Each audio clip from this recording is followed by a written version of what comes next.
If you desire to speak English fast, sound more natural in English, enhance your vocabulary and even inspire your listener. نو بیا باید تاسو د sentences او idioms زده کړئ کوم چې نن موږ په درس کې زده کوو. نو اوس ځان سره یو کاپي او پن راواخلئ او ما پسې راځئ. Idiomatic expression number 1. Hang in there. مایوسه کېږه مه، دا وخت به هم تیر شي. د دغه سنټنس نه د ایډیوماټیک ایکسپریشن نه تاسو هله مدد اخیستلی شئ کله چې تاسو یو کس ته حوصله ورکول غواړئ. فار ایگزامپل یو کس بد ورځو سره مخ دی، یو غټ مشکل سره مخ دی، په تکلیف کې دی، اوس دا هر قسمه تکلیف کېدلی شي. نو په دغه ټایم کې که چېرته ته دې کس ته حوصله ورکول غواړي، یعنی داسې ورته ویل غواړي چې خیر دی حوصله وکړه، مایوسه کېږه مه، دا وخت به هم تیر شي. نو ورته ویلی شي hang in there. فار ایگزامپل I know it's difficult to stay away from home. یعنی زه پوهیږم ما ته پته ده د کور نه لرې پاتې کېدل دا ډېر مشکل کار دی. I know ما ته پته ده it's difficult دا مشکل دی to stay away from home د کور نه لرې پاتې کېدل. But hang in there this shall pass too. او حوصله وکړه خیر دی دا وخت به هم تیر شي. But hang in there د دې مطلب دا دی چې خیر دی حوصله وکړه مایوسه کېږه مه. This shall pass too د دې مطلب دی دا وخت به هم تیر شي. لکه کله چې موږ یو مشکل سره مخ یو نو په پښتو کې موږ ځان ته وایو خیر دی دا وخت به هم تیر شي. په انګلیش کې تاسو ویلی شئ this shall pass too. نو که تاسو چاته حوصله ورکول غواړئ صرف داسې مو ورته ویلی شئ this shall pass too دا وخت به هم تیر شي. او صرف ځان له داسې مو ورته ویلی شئ hang in there یعنی حوصله وکړه مایوسه کېږه مه. او دا دواړه ورته یو ځای هم ویلی شئ hang in there this shall pass too. حوصله وکړه خیر دی مایوسه کېږه مه دا وخت به هم تیر شي. It is just a bad phase of life. Just hang in there. یعنی دا ستا د ژوند بدې ورځې دي خو خیر دی حوصله وکړه دا به م الله تېرې کړي. نمبر 2. This thing rules. که چېرته تاسو وایئ چې دا پلان کیسز رولز دی یا تاسو د چا نه واورئ نو دې مطلب دا دی چې دا پلان کیسز بهترین دی، ډېر زبردست دی یعنی ښه دی. فار ایگزامپل د سیمسنګ سمارټ فون رولز. نو دلته د رولز مطلب دا دی چې سیمسنګ موبایلونه چې کوم دي سمارټ فون دا ډېر زیات زبردست دی یعنی ډېر زیات بهترین دی. This video rules. دا ویډیو چې کوم ده دا ډېره بهترینه ویډیو ده یعنی زبردسته ویډیو ده. My job rules. زما جاب چې کوم دی زما وظیفه کار دا ډېر زیات زبردست دی ډېر زیات ښه دی. نو دا نیټیو سپیکرز چې کوم دي که برټش دي که امیریکن دي د نیټیو سپیکرز مطلب دی پیدایشي انګریزان هغه خلک څوک چې پیدایشي انګلیش وایي نو هغوی همیشه داسې الفاظ او جملې استعمالي که چېرته دا تاسو په ټرانسلیټر باندې ټرانسلیټ کړئ ترجمه کړئ نو دا تاسو ته هغه ترجمه نه درکوي کوم چې د دې اصل مطلب دی او په همدې وجه باندې دې ته ویل کېږي ایډیوماټیک ایکسپریشن. ایډیوماټیک ایکسپریشن هغه جملو ته ویل کېږي چې دا ښکاري یو شانتې خو معنی بدله ورکوي. نو دا په ګوګل ټرانسلیټر باندې ټرانسلیټ کوئ نه. نمبر 3. It blew me away. که چېرته تاسو داسې وایئ یا د چا نه واورئ It blew me away نو د دې مطلب دا دی چې د پلان کیسز زه ډېر زیات حیران کړم. یعنی د دې سنټنس اصل مطلب دی ډېر زیات حیرانېدل. یو څه ډېر زیات ښکلي یا عجیبه و او هغې تاسو ډېر زیات حیران کړئ نو تاسو ویلی شئ It blew me away یعنی یو څه تاسو ډېر زیات خوښ شو نو په دغه ټایم کې ویلی شئ His English speaking style blew me away.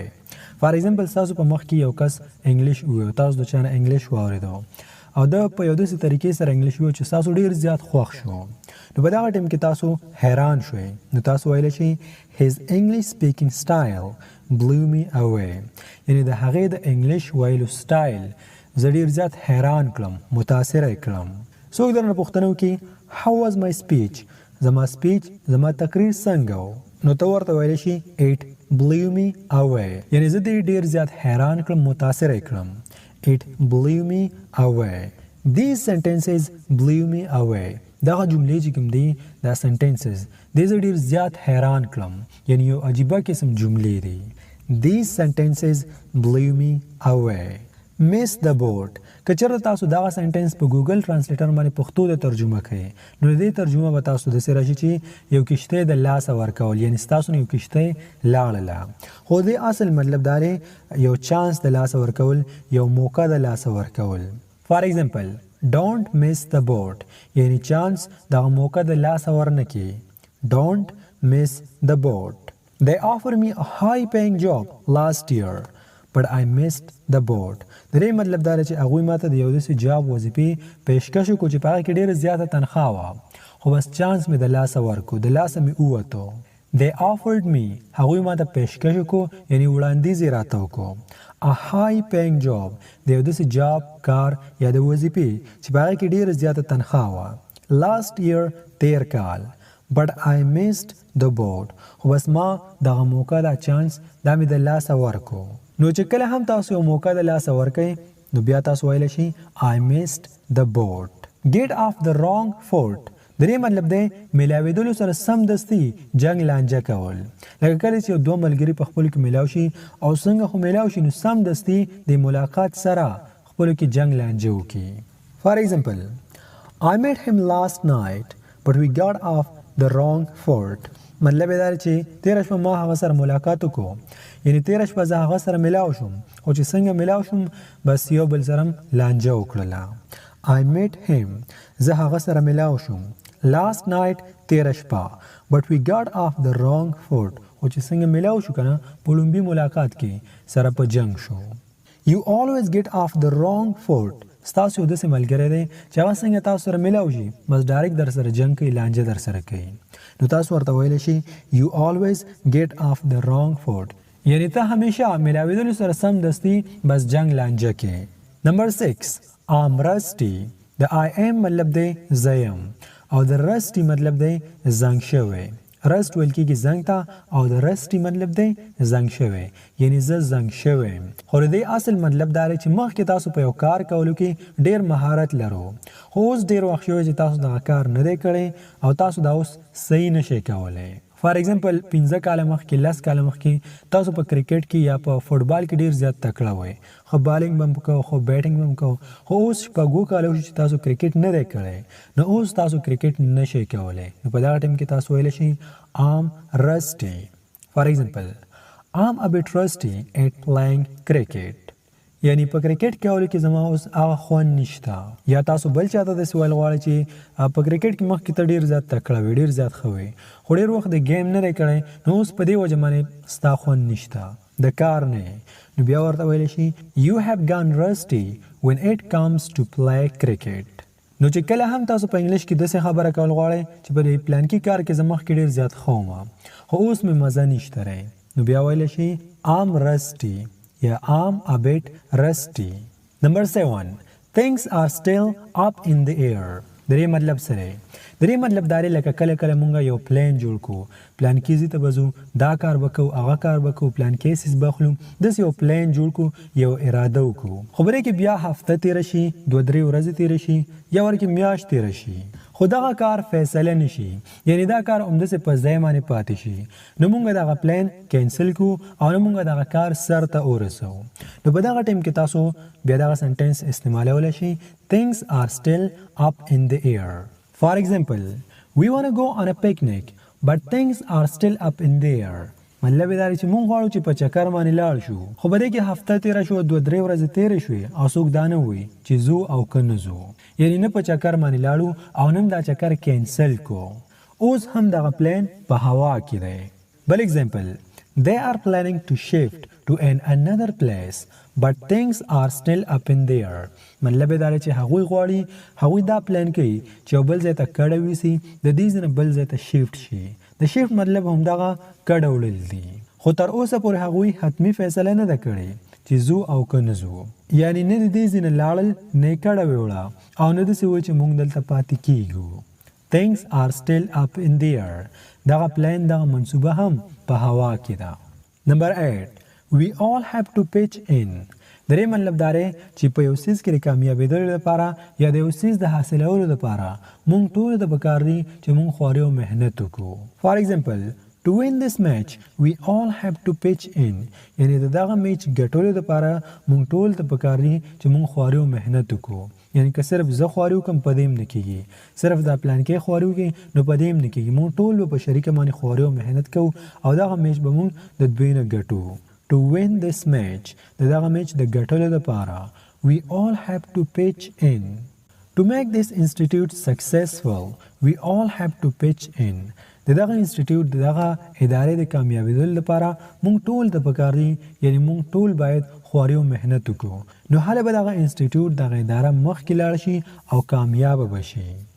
To make this institute successful, we all have to pitch in. To make this building on time, we all have to pitch in. دغه بلډینګ دغه عمارت په وخت باندې د جوړولو لپاره مونږ ټول ته پکار دي چې مونږ خواري او مهنت وکړو. To make this building دغه بلډینګ د جوړولو لپاره on time په وخت باندې we all have to pitch in. مونږ ټول ته پکار دي چې خواري او مهنت وکړو نو اله به دغه انسټیټیوټ په وخت باندې جوړ شي او زر به جوړ شي. آمبیټ د آمبیټ مطلب دی زه ډیر زیات ستړی یم. تاسو داسې ویلی شئ I'm tired د دې هم دغه مطلب دی او تاسو داسې هم ویلی شئ I'm knackered درې واړو یو مطلب دی زه ډیر زیات ستړی یم. For example, I played cricket all day long. Now I'm beat. یعنی ټول ورځ ما کرکټ وکړو او زه ستړی یم ډیر زیات ستړی یم. I played cricket all day long. یعنی ټول ورځ ما کرکټ وکړو. The all day long مطلب دی ټول ورځ. The all night long مطلب دی ټول شپه. The all week long مطلب دی ټول هفته. The all month long مطلب دی ټول میاش. Now I'm beat. اوس زه ستړی یم. I did not sleep last night. Now I'm beat. تېره شپه زه اوده نه شوم. اوس زه ډېر زیات ستړی یم. I did not sleep last night. تېره شپه زه اوده نه شوم. Now I'm beat. اوس زه ډېر زیات ستړی یم. Let's go out for a walk. څوک درته داسې وایي چې راځه بهر داسې چکر وو داسې ګرځو. Let's go out for a walk. او ته ډېر زیات ستړی نو ته ورته ویلی شي sorry I'm beat. بخښنه غواړم زه ډېر زیات ستړی یم او بهر نشم تللی. د ویډیو په اینډ کې زه تاسو ټولو ته یو ډېر ضروري پیغام درکول غواړم. هغه کسان څوک چې زموږ نه دا غوښتنه کوي چې په دې چینل باندې زموږ د KineMaster کورس اپلوډ کړو یا نور د ویډیو ایډیټینګ کورسونه نو زه ډېره بخښنه غواړم دغه کورسونه موږ په دې چینل باندې نه اپلوډ کوو. تاسو ته چې په سکرین باندې د کوم چینل نوم ښکاري په دې باندې موږ الریډي اپلوډ کړي د KineMaster کورس پکسل لیب تمنیل به څنګه جوړئ ویډیو به څنګه اپلوډ کړئ. که چېرته ستاسو خپل چینل وي یا چینل جوړول غواړئ او دغه کورسونه زده کول غواړئ نو بیا په دغه چینل باندې دا الریډي اپلوډ شوي تاسو چې په سکرین باندې ښکاري. لاندې په کمنټ سیکشن کې ما لینک درکړی وي دې چینل ته ورشئ او تاسو به دغه ټول کورسونه په پښتو کې زده کړئ. بس همدغه سنټنس سره زه ستاسو نه اجازه غواړم. که چېرته زیاته خبره مې کړې وي که مې زیاتې رانه شوي وي د هغې درنه زه ډېره بخښنه غواړم.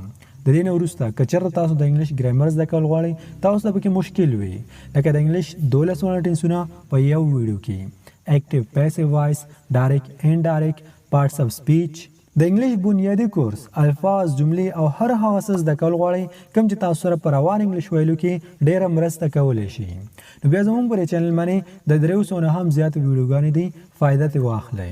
See you inshallah next time with another lesson. Until take care او د الله په امان.